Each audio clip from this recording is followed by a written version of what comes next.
દેશ વિદેશમાં વસતા મારા વાલા સર્વે મુમુક્ષુઓ અને દર્શકોને મનહરભાઈના જય ભગવાન, જય શ્રી કૃષ્ણ.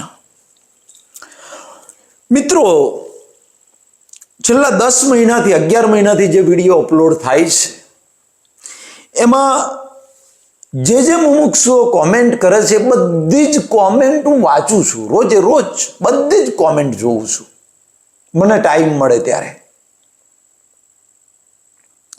અને એમાં ઘણા લખે છે મુમુક્ષુ ગુરુદેવ કરીને સંબોધન કરે છે. મિત્રો, ખોટું નથી, પણ હું તો યાર તમારા જેવો જ બૈરો છોરો વાળો સંસારી બાવો છું. ગુરુ નથી, તમારા જેવો જ છું.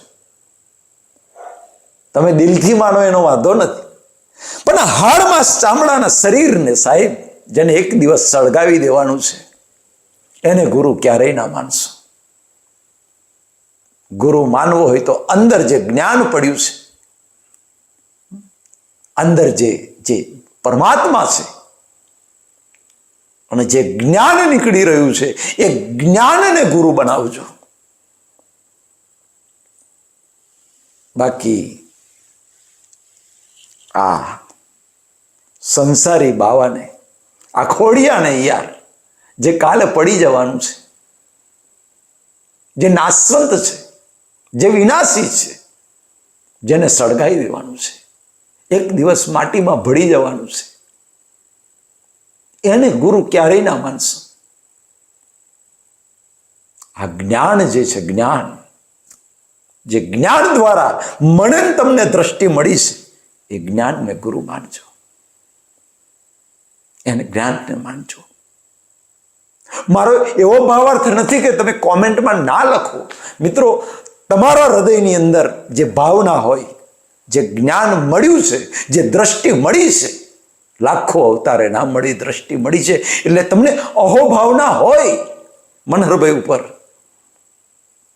ના નથી, પણ દ્રષ્ટિમાં એવું રાખજો કે આ મનહરભાઈ અમારા ગુરુ નથી. મનહરભાઈની અંદર જે જ્ઞાન પડ્યું છે, જે દ્રષ્ટિ પડી છે, સરળ ભાષાનું જ્ઞાન છે, એ જ્ઞાન અમારો ગુરુ છે. જ્ઞાનને ગુરુ બનાવજો. કારણ કે મેં તો સપનામાંય નથી વિચાર્યું કે હું કોઈનો ગુરુ છું. આ દુનિયામાં મારો એક જ શિષ્ય છે. મેં કોઈ દિવસ સપનામાં એવો નથી વિચાર કર્યો કે આ જ્ઞાન દ્વારા મારા 2-5 હજાર 10 હજાર મારા શિષ્યો બની જાય, મારો એક આશ્રમ બની જાય અને મારા એટલે ઘેર 4-5 જણો છે એને નથી સંભાળી શકતા, એવડા મોટા આશ્રમને કઈ સંભાળશો? 1 BHK 2 રૂમ રસોડાનું મકાન નથી સંભાળી શકતા. મોટા મોટા આશ્રમો, મેલ જેવા આશ્રમો, મનહરભાઈ કઈ સંભાળે આ બધું? આપણે તો યાર આપણું ગોલ, આપણું ડેસ્ટિનેશન તો શાશ્વત ને સનાતન સુખનું છે. જે આલિશાન મેલ જેવા આશ્રમોમાં શાશ્વત સનાતન સુખ નથી, ત્યાં ટેમ્પરરી સુખ છે, ભૌતિક સુખ છે સાહેબ. એટલે હું ના પાડું છું. આ દુનિયામાં મેં શિષ્ય માન્યો હોય, મારો જો શિષ્ય હોય તો મારો એક જ છે, અને અમારો શિષ્ય છે આ મનહરભાઈ, મારો એકદમ નજીકનો પ્રિય શિષ્ય, કે જે મારા કયામાં રહેશે, જે કહું છું એ માની જાય છે, મારી આજ્ઞામાં રહેશે. મનહરભાઈને શિષ્ય અમારો છે, અને અમે આખા જગતના શિષ્ય અમે છીએ, અને અમારો શિષ્ય આ મનહરભાઈ છે. આખા જગતનો જીવ માત્રને હું ગુરુ માનું છું, કારણ અમને જીવ માત્રમાં પરમાત્મા દેખાય છે. પરમાત્માને કઈ રીતે આ હાડમાં ચામડાનું શરીર એ પરમાત્માને શિષ્ય બનાવી શકે? જીવ માત્રમાં પરમાત્મા દેખાતા કઈથી બનાવાય? એટલે હું વારંવાર કહું છું, આખું જગત મારું ગુરુ છે. એટલે પુસ્તકમાં લખ્યું છે, વાંચ્યું હોય તો, આપનો શિષ્ય મનહર ડી પટેલ. હું તો તમારો આખા જગતનો શિષ્ય છું યાર, આખા જગતનો શિષ્ય. એટલા માટે કે જ્યાંથી મને કંઈક મળે છે, કંઈક પ્રકાશ મળે છે, એ પ્રકાશને અમે પકડી લઈએ છીએ. અને જ્યાંથી પ્રકાશ મળે, જ્યાંથી અંધકાર દૂર થાય અને આપણને થોડો ઘણો પ્રકાશ મળે, એ આપણા ગુરુ કહેવાય. મિત્રો, એક બે સૂચનાઓ છે. વાંધો નહીં, કોઈ એવું ના માનતા કે મનહરભાઈને ખોટું લાગશે, લખીએ તો લખજો, જય ગુરુદેવ. પણ આ તો મેં મારી દશાની વાત કરી કે મારી બિલીફમાં શું લઈને આવ્યો છું હું જન્મથી. માન, મોટાઈ, પૂજાવાણી, લોકો મારી વાહ કરે, લોકો મને નમસ્કાર કરે, એક પૂજાવાની કામના તો હું જન્મથી લઈને નથી આવ્યો. સપનામાં મને ઊભું નથી થયું આજે 57 વર્ષ સુધી. લોકો મને હાર પહેરાવે, લોકો મારી પૂજા કરે, લોકો મારા ચરણ સ્પર્શ કરે, લોકો મને એ કરે, આમ મોટી સિંહાસન પર બેસાડે, લોકો મારો વરઘોડો કાઢે. એટલે એક લગ્ન કર્યું તો વરઘોડો કાઢ્યો તે ઓછો છે? પણ હવે તો, અને આશ્રમ બનાવું તો પછી વર્ષે મનહરભાઈના વરઘોડાને કરે, વર્ષે મનહરભાઈના વરઘોડા. આ એક વરઘોડામાં તો થાકી ગયા છે યાર. લગ્નનો વરઘોડો કાઢ્યો નહીં જોતા શું દશા છે, બધોનો અનુભવ છે યાર. આપણે તો શાશ્વત સનાતન સુખને પામવું છે, અને એની ચાવી, એની દ્રષ્ટિ મળી ગઈ છે આપણને, એટલે હવે ગભરાવાની જરૂર નથી. મિત્રો, એક બે જાહેરાત. હવે 3 મહિના નોકરી છે મનહરભાઈને, દિવાળી સુધી. એક્ઝેક્ટ દિવાળીના દિવસે 31/10 દિવાળીના દિવસે મારો નોકરીનો છેલ્લો દિવસ છે. માસ્ટરમાં છેલ્લી સહી થશે. પછી આઝાદ પંખી માત્ર ને માત્ર આ જ્ઞાનની પાછળ પરોપકાર, પરમાર્થ, સેવાના જે કાર્યો કુદરત કરાવે છે. હું એટલે કહું છું કે ટપાલી બનીને જન્મ્યા છીએ અને ટપાલી બનીને આ શરીર અમે છોડવાના છીએ સાહેબ. આજીવન ટપાલી રહેવાના. ટપાલી, કુદરતની ટપાલ નાખવી છે બસ.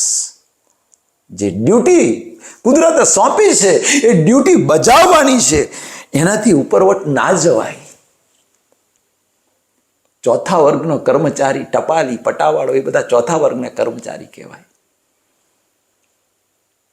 એ જ મારા સ્ટેજ, મારે એ મારું જે કુદરતે મને જે સ્ટેજ આપ્યું છે ચોથા વર્ગના કર્મચારીનું, એઝ અ પોસ્ટમેન, ત્યાંથી ઉપર ના જવાય તો કુદરતનો અનાદર કર્યો કહેવાય.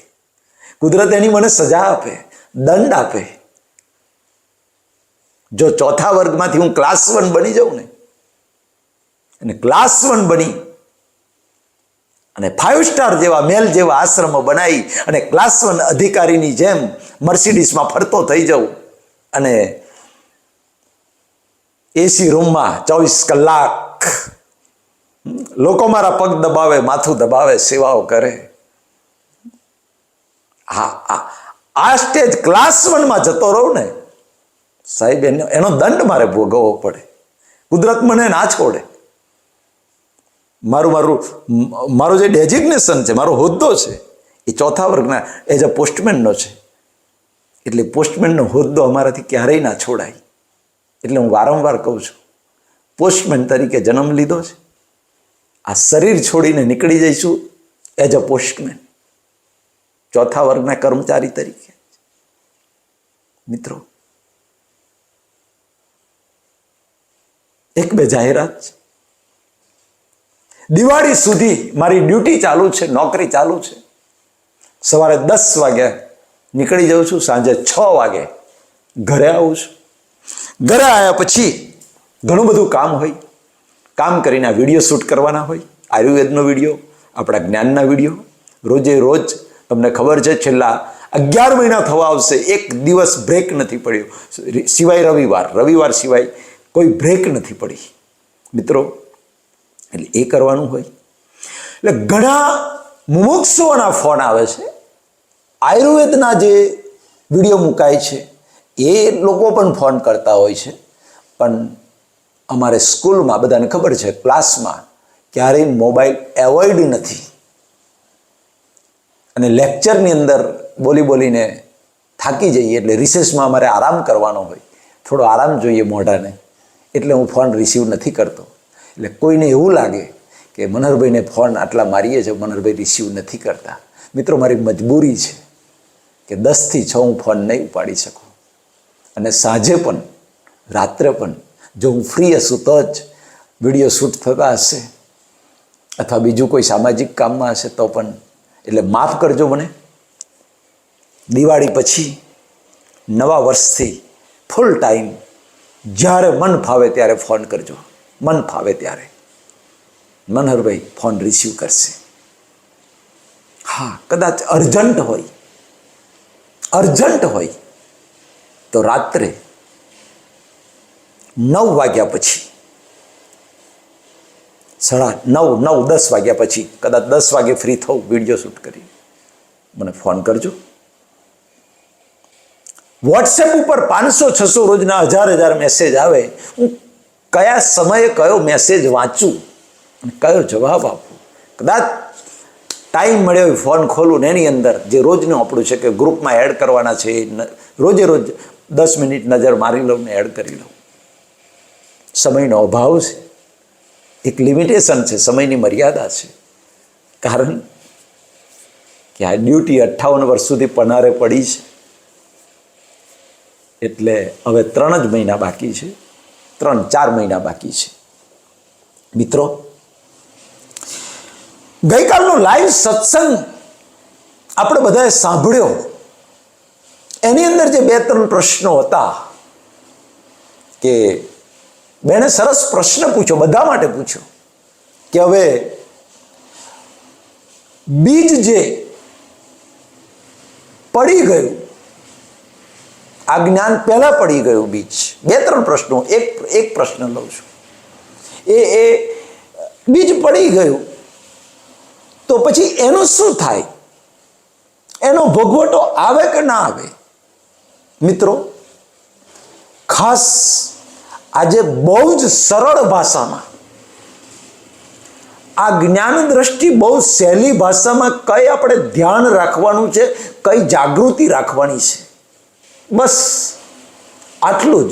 પહેલાં તો સમજી લો, જ્ઞાન એ કોઈ એલિમેન્ટ નથી, જ્ઞાન એ ફિઝિકલ વસ્તુ નથી. જ્ઞાન એ માત્ર દ્રષ્ટિ છે, માત્ર સમજણ છે.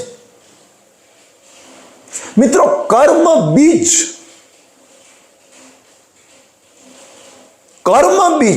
અજ્ઞાની, અને આપણને આ જ્ઞાન મળ્યા પછી પણ કર્મ બીજ તો બંનેને પડે. કર્તાપણાનો અહંકાર 100% નીકળી જાય ત્યારે છેલ્લા અવતારમાં કર્મ બીજ ના હોય, એ પહેલાના બધા અવતારમાં કર્મ બીજ હોય. તો તમે કહેજો મનહરભાઈ તમે અહંકાર કાઢવાનું કહો છો.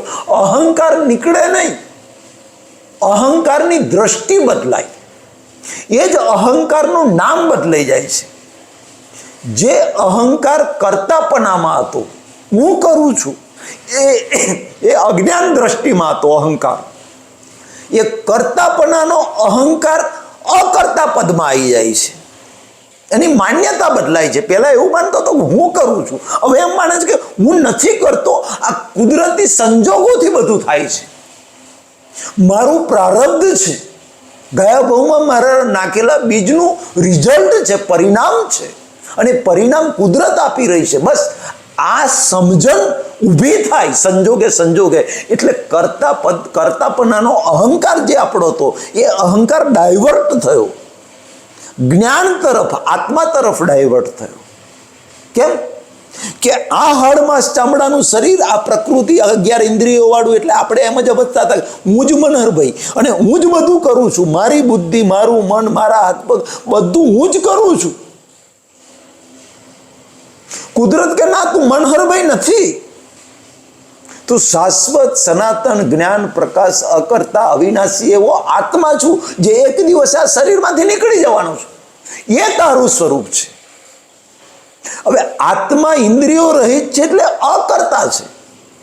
અકર્તા આત્મા ક્યારેય કોઈ પણ કર્મનો કરતા બન્યો નથી અને અનંતકાળ સુધી કોઈ પણ કર્મનો કરતા બને નહીં. માત્ર આત્માની હાજરીથી અહંકાર જે ઊભો થાય છે, એ અહંકાર હું કરું છું એવું માને છે, એ માન્યતાથી એને અજ્ઞાન દશાનું કર્મ બંધાય છે. પણ હવે આપણી દ્રષ્ટિ ફરી ગઈ. અહંકાર તો છે જ, પણ એ અહંકાર કરતાપણાનો હતો. એ અહંકાર જેને જીવતો અહંકાર કહેવાય, એ અહંકાર હવે આત્મા તરફ વળ્યો. એટલે અકર્તા પદમાં આવ્યો અહંકાર, અને અકર્તા પદમાં અહંકાર આવે એને એને બીજા શબ્દોમાં પ્રજ્ઞા કહેવાય. અહંકાર જ છે, એનું નામ ગીતામાં સ્થિતિ પ્રજ્ઞ કહ્યું. એ પ્રજ્ઞા ઊભી થાય એની. અહંકાર છે તો અહંકાર જ, પણ હું કરું છું એ અહંકારમાંથી આત્મા તરફ અકર્તા પદમાં આવ્યો. કારણ કે પ્રકૃતિ ઇન્દ્રિયો વાળી છે, એટલે એનામાં કર્તાપણાનો ગુણ છે. અત્યાર સુધી આ પ્રકૃતિ તરફ દ્રષ્ટિ હતી ને એવું માનતો હતો કે હું જ કરું છું.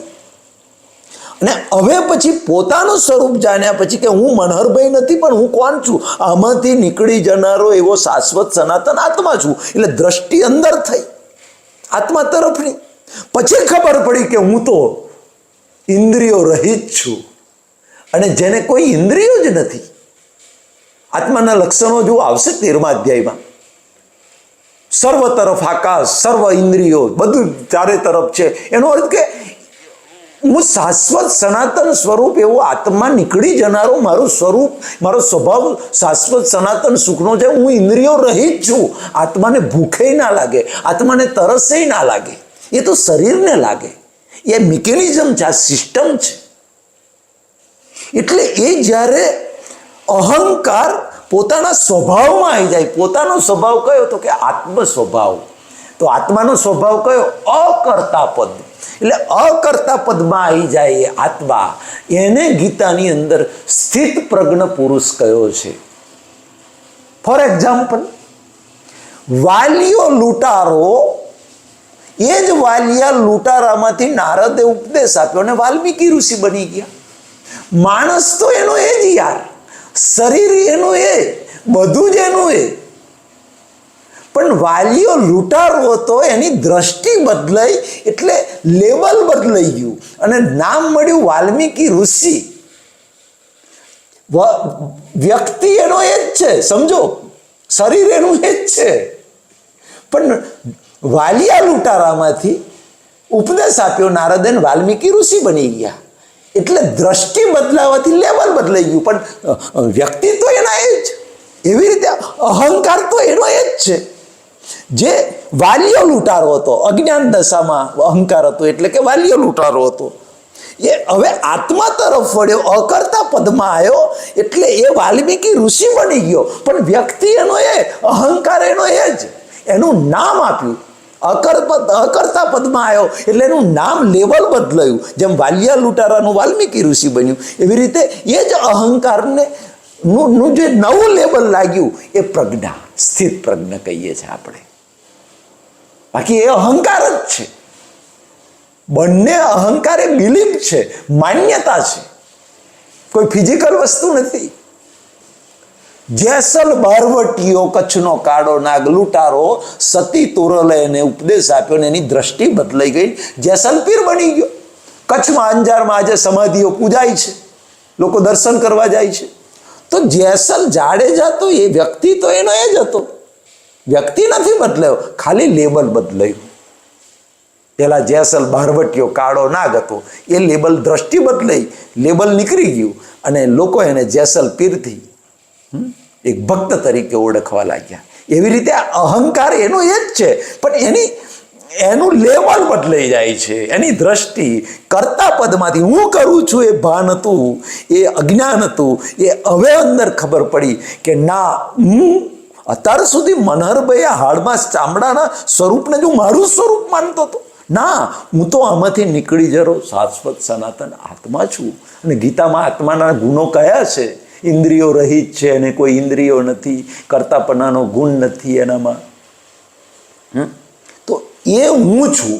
આ બાજુ દ્રષ્ટિ થઈ એટલે ધીમે ધીમે આપણી જે પ્રકૃતિ છે, ભવો ભવ પ્રકૃતિ ટોપ લેવલ પર જશે. અત્યારે રદ્દીશ પ્રકૃતિ છે, મારી તમારી રદ્દીશ અજ્ઞાન દશામાં ભરેલી છે. એ ધીમે ધીમે જેમ જેમ જ્ઞાન દ્રષ્ટિનો ઉપયોગ થશે એમ દરેક ભવે પ્રકૃતિ ટોપ લેવલ પર જતી જશે, ઊંચા લેવલ પર. તામસી છે તો રાજસી આવશે, રાજસીથી સાત્વિક આવશે, એટલે વ્યવહાર એનો ટોપ થશે. મિત્રો, આ વિજ્ઞાન સમજજો બરાબર. આ એક્ઝેક્ટ કૃષ્ણ ભગવાને અર્જુનને જે દ્રષ્ટિ આપી એ જ દ્રષ્ટિ અત્યારે અપાઈ રહી છે. સહેજ પણ શંકા ના રાખશો, સહેજ પણ શંકા ના રાખશો. એટલે બરાબર ધ્યાનથી સાંભળજો. અને આ દ્રષ્ટિ ફિટ થઈ ગઈ, સાહેબ જગ જીતી જશો, ભવસાગર તરી જશો. હા, અને એટલે અહંકાર જે છે એ અહંકાર કરતાપણાનો અહંકાર હતો, સંસારલક્ષી અજ્ઞાન દશામાં હતો. અને હું જ કરું છું એ ભાન સાથે 24 કલાક વર્તતો હતો એ અહંકાર. ત્યારે એને સંસારલક્ષી બીજ નંખાતું હતું. કર્મ બીજ તો પડે જ. જ્યાં સુધી અહંકાર છે, જીવતો અહંકાર, ત્યાં સુધી કર્મ બીજ બધાને પડે. જ્ઞાની પુરુષ નહીં પડે, અજ્ઞાની નહીં પડે, બધાને પડે. સ્થિતિ પ્રજ્ઞ નહીં પડે, બધાને પડે. પણ હવે આત્મા તરફી અકર્તા પદમાં અહંકાર આવી ગયો એટલે હવે જે બીજ પડે, કારણ કે હવે જે દ્રષ્ટિ આપણી ઊભી થઈ અંદર, કોઈના પ્રત્યે રાગ નહીં, કોઈના પ્રત્યે દ્વેષ નહીં. ગુસ્સો થઈ ગયો, બેને પ્રશ્ન કરેલો કે ગુસ્સો થઈ જાય છે તો શું કરવાનું? તો અજ્ઞાન દશામાં જ્યારે ગુસ્સો થતો હતો, આ દ્રષ્ટિ નહોતી. 5 વર્ષ પહેલાં યાદ કરો તો ગુસ્સો થતો હતો ત્યારે સપનામાં એવું ઊભું નહોતું થતું કે ગુસ્સો ખોટો છે, ખરાબ છે.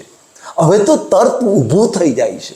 એ સંજોગ પૂરો થઈ જાય પછી અંદર પસ્તાવો થાય છે અને અંદર ઊભું થઈ જાય છે કે ના, આ ગુસ્સો તો ખોટું કહેવાય. એવું જે ફિલિંગ થાય છે ને, એ જ આપણું એ ગુસ્સાના બીજનું, ગુસ્સાનો ભાવ અને કોઝલ બોડી એનું કનેક્શન કાપી નાખે છે, કનેક્શન કાપી નાખે છે. એ જે અંદર દ્રષ્ટિ ઊભી થઈ છે ને, જ્ઞાન દ્રષ્ટિ, કે ગુસ્સો એ ખરાબ છે. ગઈકાલે કહ્યું, ચોરને ચોર જોશો એટલે ચોર ભાગી જશે. એટલે ગુસ્સો ખરાબ છે, ગુસ્સો કસાય છે, ગુસ્સો વિકાર છે. એ ગુસ્સા ખરાબ છે, ક્રોધ એને સમજ્યા ને, એને જાણ્યો ને, ખરાબ જાણ્યો, વિકારને વિકાર જાણ્યો.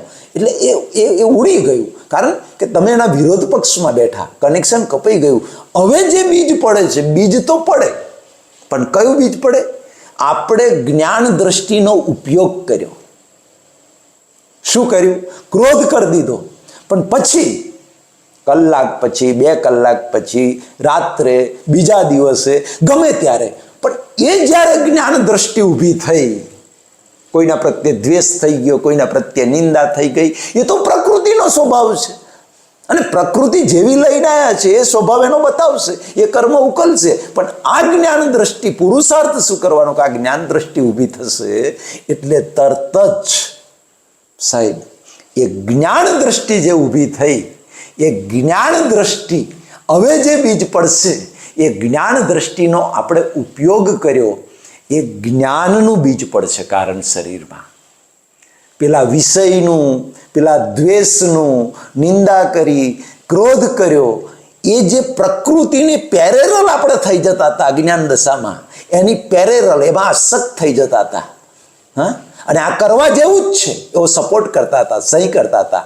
એટલે એ બેઠું બીજ, એ ક્રોધનું હોય, દ્વેષનું હોય, નિંદાનું હોય, વિષયનું, એ બેઠું બીજ અંદર પાછું ફિટ થઈ જતું હતું, પડી જતું હતું. હવે આ જ્ઞાન દ્રષ્ટિ શું કર્યું તો કે કનેક્શન કાપી નાખ્યું. જ્ઞાન દ્રષ્ટિનો ઉપયોગ કર્યો આપણે એટલે પેલું જે બીજ છે, પ્રકૃતિ જે નીકળી છે, ખરાબ પ્રકૃતિનું બીજ છે, એને પડવા નથી દેતું અંદર, એ ડિઝોલ્વ થઈ જાય છે. અને જ્ઞાન દ્રષ્ટિનો ઉપયોગ કર્યો એટલે એ જ્ઞાન દ્રષ્ટિનું જ્ઞાનનું બીજ પડે. અને એ જ જ્ઞાનનું બીજ આવતા ભવે મને ને તમને જ્યાં આ જ્ઞાન મળે એવી જગ્યાએ ખેંચી જાય. એ જ જ્ઞાનના બીજો. હવે જેટલી આ દ્રષ્ટિનો આપણે ઉપયોગ કરીશું, જેટલો ઉપયોગ કરીશું એટલી એની સ્ટ્રેન્થ વધશે કર્મ બીજની અંદર. અને એ જ્ઞાન બીજ જે છે, એ જ્ઞાન બીજ એ જ નિયમથી કુદરતે નહીં, કુદરતના કાનૂનથી, કુદરત કે આમાં અમે કશું ના કરી શકીએ, અમારો કાનૂન જ છે કે જ્ઞાન બીજ પડ્યા છે તો એ એવી જગ્યાએ ખેંચાઈ જાય મૃત્યુ પછી એ જીવાત્મા કે જ્યાં અધૂરું જ્ઞાન રહ્યું છે એ જ્ઞાન એને ભેગું થાય, એ સ્વયં ખેંચાઈ જાય. ગીતામાં કહ્યું ને કે મૃત્યુ પછી અર્જુન જે જેવા ભાવથી ભાવિત થયેલો આત્મા હોય છે જીવાત્મા, એ બીજી યોનિમાં એ જેવા જ ભાવને પામે છે અને એ સ્વયં ખેંચાઈ જાય છે. એટલે ત્યાં ફ્રીક્વન્સી મળે છે, લોહી ચુંબક જેવું. આ તો યાર પોઝિટિવ નેગેટિવ આવે છે ને, લોહી ચુંબક પ્લસ માઇનસ, આકર્ષણ અપાકર્ષણ, એ બહાર મટીરિયલ સાયન્સ જે કામ કરે છે, વિજ્ઞાનના સિદ્ધાંતો, એ જ લો ને એ જ કાનૂન ને બધું નિયમો અહીં એ જ લાગુ પડે છે સાહેબ.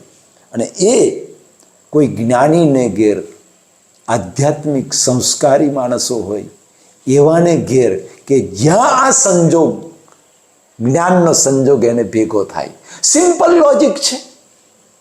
તમે જેટલો આ જ્ઞાન દ્રષ્ટિનો ઉપયોગ કરશો એટલા અજ્ઞાનના કર્મો બધા ડિઝોલ્વ થશે અને જ્ઞાન દ્રષ્ટિના કર્મો, જ્ઞાનના કર્મો ફિટ થશે પ્રોગ્રામની અંદર, અને પ્રોગ્રામમાં જ્ઞાનના કર્મો ફિટ થશે. એટલે કુદરતને ખબર છે, કુદરતનો કાનૂન શું કહે છે કે ગધેડાની યોનિમાં એ બીજ એના ગધેડાની યોનિમાં જાય તો ત્યાં એને જ્ઞાન ના ભેગું થાય, ભૂંડમાં જાય તો ત્યાં જ્ઞાન ભેગું ના થાય. જેવા જેવા ભાવથી હે અર્જુન, મૃત્યુ સમયે જે મનુષ્ય જેવા જેવા ભાવનું સ્મરણ કરતો કરતો શરીર છોડે છે એવા ભાવને નિસંદેહ બીજા શરીરમાં પામે છે. અને એના પછીના શ્લોકમાં કહ્યું, કારણ કે તે જીવાત્મા એવા ભાવથી ભાવિત થયેલો હોય છે. વિચાર કરો. એટલે અત્યારે જેટલો આ દ્રષ્ટિનો આપણે ઉપયોગ કરીશું, આ દ્રષ્ટિને જેટલી વાપરશું, મન મૂકીને વાપરો, મન મૂકીને વાપરો, સંજોગે સંજોગે વાપરો, સંજોગે સંજોગે આ જ્ઞાન દ્રષ્ટિ, અકર્તા પદની દ્રષ્ટિ, એ દ્રષ્ટિ જેટલી વાપરશું ને એટલી સ્ટ્રેન્થ એની વધતી જશે. જબરજસ્ત અંદર કોઝલ બોડીમાં, કારણ શરીરમાં એની સ્ટ્રેન્થ વધે છે.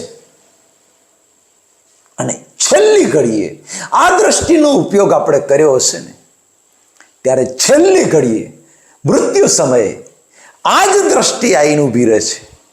આ જ દ્રષ્ટિ 100% આવીને ઊભી રહે. અને આ દ્રષ્ટિ આવીને ઊભી રહે એટલે કૃષ્ણ ભગવાન ગીતામાં જે પ્રોમિસ આપ્યું છે એ પ્રોમિસ સાચું સાબિત થાય.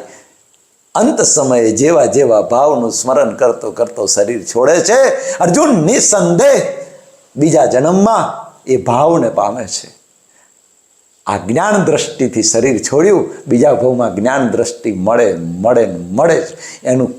એનું વિજ્ઞાન બતાવ્યું. કારણ બીજા શ્લોકમાં ભગવાન કે કારણ કે એ જે જીવાત્મા છે એવા ભાવથી ભાવિત થયેલો હોય છે.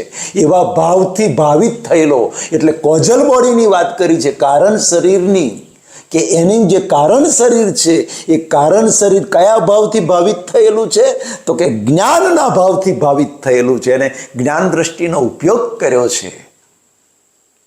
અને પછી ત્રીજા શ્લોકમાં એમ કહ્યું કે ત્યાં જન્મ લઈ અને પછી એ જ પ્રમાણે સ્થૂળ ઇન્દ્રિયો ધારણ કરી અને પછી અનાયાસે એને આ જ્ઞાનનો સંજોગ ભેગો થાય છે. આનાથી વધારે પ્રોમિસ કયું જોઈએ? પછી જો આપણે આળસમાં રહીએ તો કોઈ એવો ચમત્કાર નથી. ફોર એક્ઝામ્પલ, મારે અમદાવાદથી બોમ્બે જવું છે, તો બોમ્બે મારું ડેસ્ટિનેશન છે, મારું ગોલ છે. માની લો કે બોમ્બે એ મારો મોક્ષ છે, હું અમદાવાદમાં ઊભો છું. તો અમદાવાદથી બોમ્બે જવા માટે મારે બસમાં જવું છે, તો બસની ટિકિટ તો લેવી પડશે. પછી બસમાં બેઠા પછી બસ જાય છે બોમ્બે, પછી પુરુષાર્થની જરૂર નથી. પછી પુરુષાર્થની જરૂર નથી. એ બસ તમને 6 કલાકે 10 કલાકે પહોંચાડી દેશે. કોઈ ટ્રેનમાં જાય છે, રાજધાનીમાં જાય છે, બસવાળો 6 કલાકે પહોંચે છે, રાજધાની 3 કલાકમાં પહોંચાડી દેશે. અને કોઈ પ્લેનમાં જાય તો કલાકમાં પહોંચી જાય. પણ આપણું ગોલ છે બોમ્બે પહોંચવાનું. ત્યાં પહોંચ્યા પછી ખબર પડે છે કે બોમ્બે કેવું છે, બોમ્બે આવું છે, તેવું છે. રસ્તામાં 5 કિલોમીટર બાકી હોય બોમ્બે, 5 કિલોમીટર. આપણે 495 કિલોમીટર કાપી કાઢ્યા, 5 કિલોમીટર બાકી છે, તોય બોમ્બેનો અનુભવ ના થાય. એટલે અમે 495 કાપી નાખ્યા, 5 કલાક બસમાં બેસી રહ્યો, તોય મને બોમ્બે ના થાય. હજુ 5 કિલોમીટર બાકી છે. પૂરા 500 કપાશે પછી બોમ્બે દેખાશે. એવી રીતે આ જ્ઞાન દ્રષ્ટિનો આપણે ઉપયોગ કરીશું. કોઈ બસમાં જતા હોય તો 10-15 ભવ થાય, કોઈ ટ્રેનમાં જતા હોય તો 8-10 ભવ થાય, અને કોઈ પ્લેનમાં જતા હોય તો 2-4 ભવમાં પણ એ બોમ્બે પહોંચી શકે. જેવો જેનો પુરુષાર્થ, જેવો જ્ઞાન દ્રષ્ટિનો ઉપયોગ. કારણ કે જ્ઞાન દ્રષ્ટિનો ઉપયોગ એ જ ભાવ સત્તા, અજ્ઞાન દ્રષ્ટિનો ઉપયોગ એ પણ ભાવ સત્તા. બંને ભાવ સત્તા જ છે. એટલે જ્ઞાન દ્રષ્ટિનો ઉપયોગ જે છે એ જેટલો વધારે જાગૃતિ રહેશું. 24 કલાકમાંથી માની લો કે 10 મિનિટ રહે છે, 1-2 સંજોગમાં જ્ઞાન દ્રષ્ટિ ઊભી થઈ, પછી વધતું જાય. 10 ની 20 મિનિટ થાય, 25 મિનિટ થાય, એવી રીતે જેવો પુરુષાર્થ, જેવું જાગૃતિ, જેવું ડેવલપમેન્ટ. ઘણા ગયા ભવની અંદર 50% ડેવલપમેન્ટ લઈને આવ્યા હોય, કોઈ 5% લઈને આવ્યા હોય, કોઈ 45% લઈને આવ્યા હોય, કોઈ 60% લઈને આવ્યા. આગલું કેટલું ડેવલપમેન્ટ છે આપણને ખબર નથી. પણ અહીંયા જે જ્ઞાન દ્રષ્ટિ ઊભી થઈ જાય, એ પરિણામ પરથી ખબર પડે કે મને હવે કોઈ દોષિત દેખાતો નથી. મને જીવ માત્રમાં પરમાત્મા દેખાય છે. કોઈ વિકાર, ક્રોધ વિષય છે, રાગ દ્વેષ છે, આ બધું ઊભું થઈ જાય છે, તો અંદર જાગૃતિ તરત ઊભી થઈ જાય છે. તો એનું ડેવલપમેન્ટ વધારે કહેવાય. એટલે મિત્રો ખાસ સમજજો, એક સિમ્પલ લોજિક સમજી લો. સિમ્પલ લોજિક, સાયન્સ સમજી લો. અનંત અવતારથી જીવ માત્ર, મારી તમારી વાત નથી કરતો, જીવ માત્રની વાત કરું છું. મનુષ્ય માત્ર અનંત અવતારથી અજ્ઞાન જ લઈને આવ્યા છે. અનંત અવતારનું અજ્ઞાન કેરી ફોરવર્ડ થતા એટલા બધા ગાઢ આવરણો આવી ગયા, કાળા ડિબાંગ વાદળો આવી ગયા છે સૂર્ય ઉપર. પછી સૂર્યનો પ્રકાશ કઈથી, એનો અનુભવ કઈથી થાય, કઈથી દેખાય? એ આવરણો, કાળા ડિબાંગ વાદળો કાઢવા પડશે. અને કાઢવાનું એક જ હથિયાર છે, જ્ઞાન દ્રષ્ટિ. આ જ દ્રષ્ટિનો ઉપયોગ, જાગૃતિ. જો અજ્ઞાન દશામાં અનંત અવતારનું અજ્ઞાન જો કેરી ફોરવર્ડ થયું હોય આપણી સાથે, તો એ જ સિદ્ધાંત જ્ઞાન દ્રષ્ટિમાં લાગુ પડે છે. કારણ કે બંનેમાં ભાવ સમાયેલો છે, બંનેમાં કર્મ બીજ છે. પેલું મોક્ષલક્ષી કર્મ બીજ પડે છે, આ સંસારલક્ષી કર્મ બીજ પડે છે. હવે આ જાગૃતિ ઊભી થઈ તો આપણને બીજ તો પડે, પણ મોક્ષલક્ષી મુક્તિલક્ષી બીજ પડે. આ દ્રષ્ટિ નથી એને બીજ પડે, પણ સંસારલક્ષી બીજ પડે. જો અજ્ઞાન કેરી ફોરવર્ડ થતું હોય તો જ્ઞાન પણ કેરી ફોરવર્ડ થાય. નિયમ તો સરખો જ છે. કારણ કે અજ્ઞાન દશામાં જે કર્મ બંધાય છે એ કોઝલ બોડીમાં સેટ થાય છે, કારણ શરીરમાં પડે છે બીજ. અને જ્ઞાન દ્રષ્ટિથી જે બીજ પડે છે એ પણ કારણ શરીરમાં જ પડે છે. અને આખું કારણ શરીર છેલ્લો શ્વાસ મારો તમારો પૂરો થશે એટલે આખો પ્રોગ્રામ કુદરતના કોમ્પ્યુટરમાં ફિટ થઈ જશે. અને આવતા જન્મથી મોત સુધી કુદરતના કોમ્પ્યુટર ઉપર મારે ને તમારે આપણો જ પ્રોગ્રામ કોમ્પ્યુટર ઉપર બાપાની બોય ઝાલી જોવો પડશે. અને ત્યારે આપણે કમ્પ્લેન કરીએ છીએ, મને કેન્સર કેમ થયું? મેં સપનામાં કોઈનું ખરાબ નથી વિચાર્યું, છતાં એક્સિડન્ટ થયો ને મારા પગના 2 ટુકડા થઈ ગયા. કેમ આવું થયું? કુદરત કહે છે તે જ્યારે ગયા ભાવમાં પ્રોગ્રામ ફિટ કર્યો ને એ પ્રોગ્રામ તને યાદ નથી, એટલે તું અમારી સામે કમ્પ્લેન કરું છું. જો પ્રોગ્રામ યાદ હોત ને તો આજે તું કમ્પ્લેન ના કરો. પણ પ્રોગ્રામ યાદ નથી. પ્રોગ્રામ અમને ખબર છે કે તારો પ્રોગ્રામ કેવો છે, અને તારા પ્રોગ્રામ પ્રમાણે અમારા કોમ્પ્યુટર પર એ સીન પ્લે કરવું એ અમે કાનૂનથી બંધાયેલા છે. કુદરત કાનૂનથી બંધાયેલી છે સાહેબ, કુદરતનો કાનૂન છે. એટલે એ સીન જોવું જ પડે. ગયા ભાવમાં બીજાનો પગ ભાગી કાઢવાના ભાવ કર્યા, અજ્ઞાન દશામાં એ બીજ પડી ગયું. અને એ બીજ એ સોફ્ટવેર આખો પ્રોગ્રામ કોમ્પ્યુટરના એની અંદર જતો રહે, કુદરતના કોમ્પ્યુટરમાં. એટલે એમાં એક સીન બીજ પડેલું છે. પ્રોગ્રામમાં ફિટ થયો છે, પગ ભાગવાનો પ્રોગ્રામ ફિટ કર્યો છે, બીજાના પગ ભાગવાનો પ્રોગ્રામ ફિટ કર્યો છે. તો એનું પ્લે પણ કુદરત કે અમારે તને રિટર્ન એવું આપવું પડશે કે તે બીજાને પગ ભાગવાના ભાવ કર્યા છે ને, એટલે તારે પણ અમારા કોમ્પ્યુટર ઉપર તારો જે રોલ છે ને, તારું સીન, એમાં તારો પગ ભાગશે એવું સીન બાપાની બોય ઝાલીને જોવું પડશે. હું જન્મથી ભક્તિ કરતો હોઈશ, જન્મથી માળા કરતો હોઈશ, જન્મથી ધર્મ કરતો હોઈશ, મેં સપનામાં કોઈનું ખરાબ આ ભાવમાં નથી વિચાર્યું, છતાં પણ તારો પગ ભાગશે. કારણ કે પ્રોગ્રામમાં બીજ નાખીને આવ્યો છું અજ્ઞાન દશામાં. જ્ઞાન દશા તો ફરી મળી તને. આ ભાવમાં જન્મથી તારી જ્ઞાન દ્રષ્ટિ છે, પણ જ્ઞાન દ્રષ્ટિ હોવા છતાં અજ્ઞાન દશામાં પ્રોગ્રામમાં નાખેલું બીજ. નહીતર તો યાર મહાવીર ભગવાન તીર્થંકર છેલ્લો અવતાર, કેવળ જ્ઞાની, એમને શું ખરાબ કરેલું? તે ગોવાળિયાએ કાનમાં ખીલા ઠોક્યા યાર. અજ્ઞાન દશામાં બાંધેલું કર્મ ઉદયમાં આવ્યું. એ જ પ્રોગ્રામ મહાવીર ભગવાને તીર્થંકર, જેના એક એક પગલે તીર્થ ઊભું થઈ જાય, એ તીર્થંકર એમને પણ કાનમાં બરું ઠોક્યા યાર ગોવાળીએ. વિચાર કરો, આપણા કાનમાં કોઈ ખીલા ઠોકે એવો સંજોગ તો નથી આવવાનો. મહાવીર ભગવાન જેવો નથી આવવાનો, કૃષ્ણ ભગવાન જેવા સંજોગો નથી આવવાના, યુદ્ધના સંજોગો. લાખો કરોડો લોકોને મારી નાખવા પડે એવા સંજોગો મારા તમારા જીવનમાં નથી આવવાના.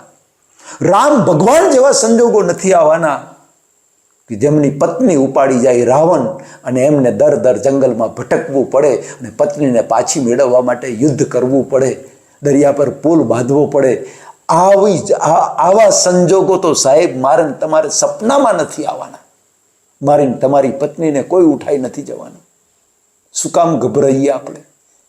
કમ્પેર કરો. જે ભગવાન થયા એમને કેટલા ભયંકર સંજોગો આવ્યા. એવા સંજોગો આપણે નથી અને આવવાના પણ નથી એવા. તો પછી ભય સાનો યાર? ડર કાઢી નાખો. આ દ્રષ્ટિ ઊભી થઈ ગઈ છે, જે દ્રષ્ટિ અર્જુનને ઊભી થઈ. આજે આટલું સૂક્ષ્મ વિજ્ઞાન, આશા રાખું છું કે આ દ્રષ્ટિ એક જ ગોખી નાખો. જે કંઈ થાય છે જન્મથી મોત સુધી આ પ્રકૃતિ દ્વારા જે કંઈ ક્રિયાઓ કર્મ થાય છે એ કુદરતી સંજોગથી થાય છે. એનો કરતા હું નથી, કુદરતી સંજોગથી થાય છે. એ 1 કરોડની લોટરી લાગે તોય કુદરતી સંજોગ, અને 1 કરોડનું દેવું થઈ જાય તોય કુદરતી સંજોગ. બસ સાહેબ, આ ફિટ કરી દો. સવાર ઉઠ્યા ત્યાંથી સાંજે ઊંઘી જઈએ ત્યાં સુધી આ 2 આંખોની સામે જે કંઈ આ દુનિયામાં દેખાય તમને, એ બધામાં કુદરતી સંજોગ જોવાનું ચાલુ કરી દો. માત્ર બિલીફ, માત્ર દ્રષ્ટિ બદલી નાખો. કોઈ કરતા નથી, બધા નિમિત્ત છે. નિમિત્ત એક એવિડન્સ છે. સામાવાળો એવિડન્સ છે, હું પોતે એવિડન્સ છું. 5 એવિડન્સ ભેગા થાય ત્યારે કર્મ સિદ્ધ થાય. ગીતામાં ભગવાને કહ્યું છે. આના પર કોઈની નજર નથી પડી કે એની પાછળ આટલું મોટું વિજ્ઞાન છુપાયેલું છે. ખાલી વાંચી કાઢ્યું. એક જ શ્લોકની અંદર આટલું મોટું વિજ્ઞાન ખુલ્લું કર્યું છે, થઈ ગયું છે એની પાછળ. એટલે કુદરતી સંજોગોથી જે કંઈ મન, વચન, કાયા જે કંઈ ક્રિયા થાય છે એ કુદરતી સંજોગથી થાય છે. અને હું પોતે શાશ્વત, સનાતન, ઇન્દ્રિયો રહિત, અવિનાશી એવો આત્મા, એ મારું સ્વરૂપ છે.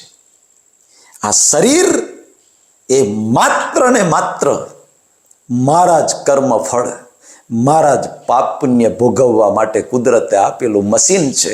અને મશીન માની લો છે જ મશીન, એ માનવું જ પડશે. આ મશીન જ છે, બીજું કશું નથી. કુદરતે આપ્યું છે મશીન, જન્મથી મોત સુધી સુખ દુઃખના સંજોગો ભોગવવા માટે. અને જ્યારે ભોગવાઈ જશે બધા કર્મો, ત્યારે કુદરત કે અમારું મશીન અમે પાછું લઈ લઈશું. અને આપણે આંખો સામે જોઈએ છે. લાખો ગયા ને તું પણ જવાનો મૂર્ખ, મનમાં વિચાર.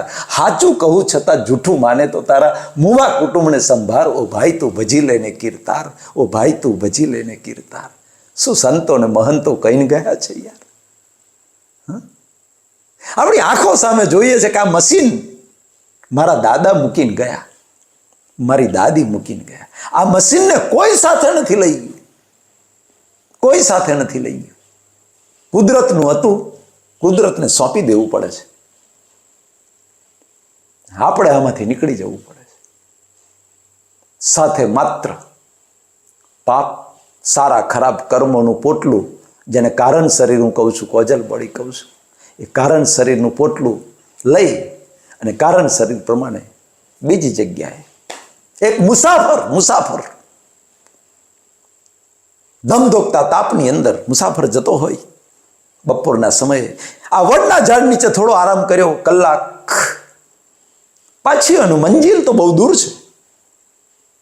ત્યાંથી પાછો કલાક ઊંઘીને ઊભો થાય, પાછો 5-6 કિલોમીટર ચાલે, પાછું લીમડાનું ઝાડ આવે, 2 કલાક ત્યાં સૂઈ જાય. એમ વિસામો કરતો કરતો કરતો કરતો પોતાની મંજિલ તરફ આગળ વધે છે. हम एक मुसाफिर है यार, और कुछ नहीं, सिर्फ एक मुसाफिर है हम. बस આજે આ ઘરમાં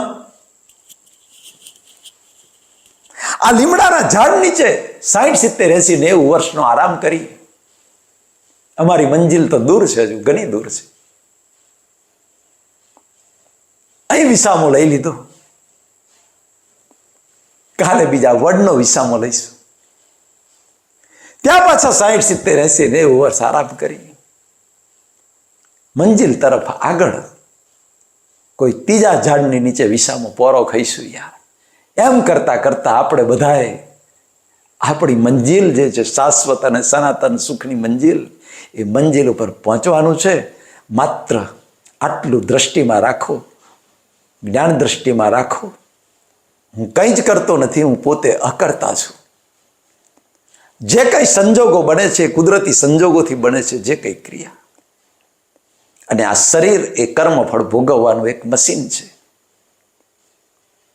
અને જેવા મારા કર્મ એ પ્રમાણે કુદરત સંજોગો ભેગા કરે છે, જેમાં મારું બિલકુલ ચાલતું નથી.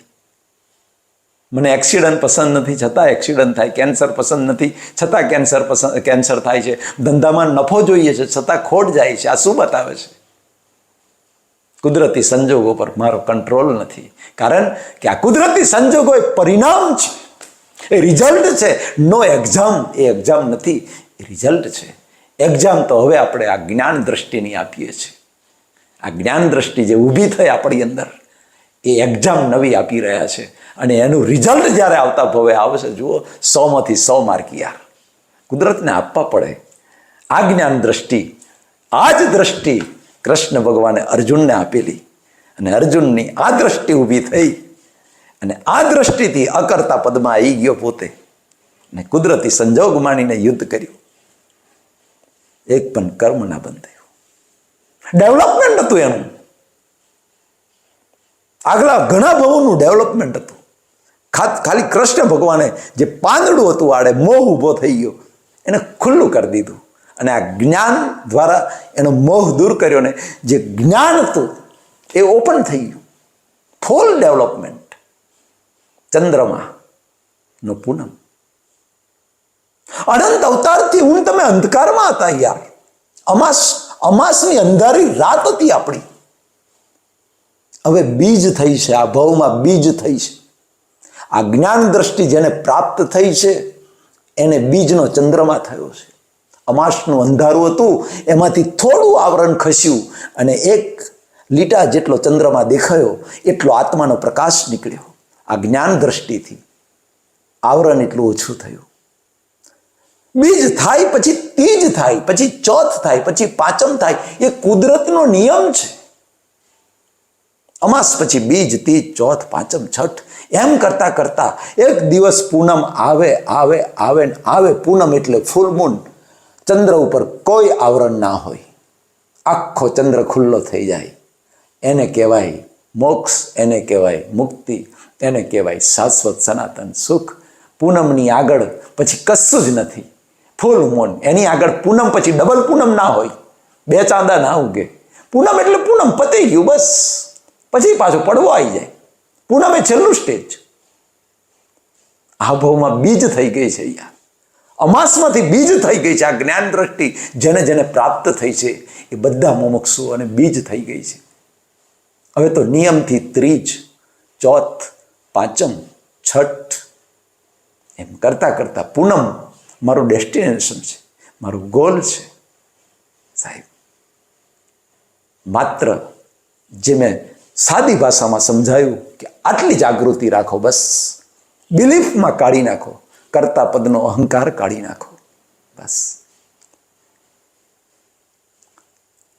બીજો એક પ્રશ્ન બાકી છે, આવતીકાલે લઈશું. પરમપિતા પરમાત્મા મારા વાલા દર્શકોને લાભવું અને નિરોગી આયુષ્ય આપે, એ હૃદયથી પ્રાર્થના.